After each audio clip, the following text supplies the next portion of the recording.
Share बाजार में मंगलवार को एक बार फिर से भारी गिरावट देखने को मिली। सेंसेक्स और निफ्टी दोनों ही 1% से ज़्यादा टूट गए। सेंसेक्स 736 अंकों की गिरावट के साथ 72,012 के स्तर पर बंद हुआ और निफ्टी 238 अंकों की गिरावट के साथ 21,817 अंक के स्तर पर बंद हुआ।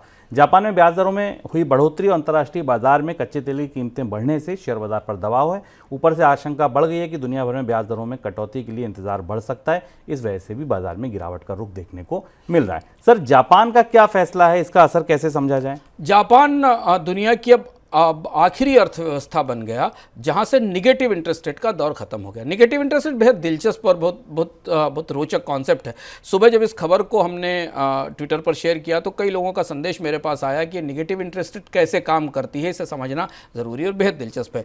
जापान में जब भी कोई अर्थव्यवस्था डिफ्लेशन में होती है, क्योंकि इन्फ्लेशन की बिल्कुल उल्टी है, हिंदी में उसको आप अपस्फीति कह सकते हैं, मुद्रास्फीति की है, तो वहाँ की का केंद्रीय बैंक ब्याज दरों को शून्य से नीचे ले आता है और उसे निगेटिव इंटरेस्ट रेट कहा जाता है। मोटे तौर पर समझें कि जापान का बैंक अपने यहाँ लोगों को कर्ज लेने के लिए पैसे दे रहा था। यानी अगर आप $100 का कर्ज लेते हैं तो आपको बैंक $2 पे और करेगा निगेटिव इंटरेस्ट रेट के तौर पर। एक तरह से हेलीकॉप्टर मनी से ज़्यादा बिल्कुल मुफ्त का पैसा और पैसा लेने के लिए बैंक आपको प्रेरित कर रहा और उसके लिए प्रोत्साहित कर रहा, ये निगेटिव इंटरेस्ट का फिनोमेना था।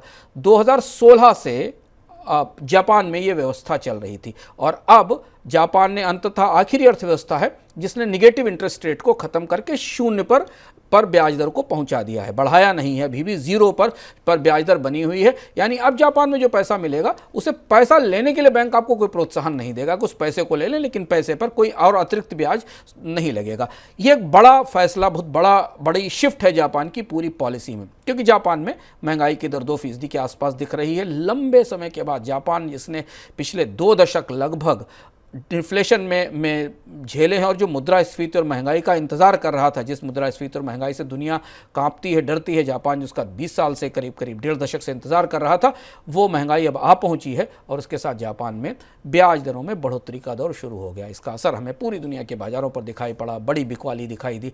भारत में भी जापानी इन्वेस्टर्स का निवेश है, इस पर असर दिखाई दिया।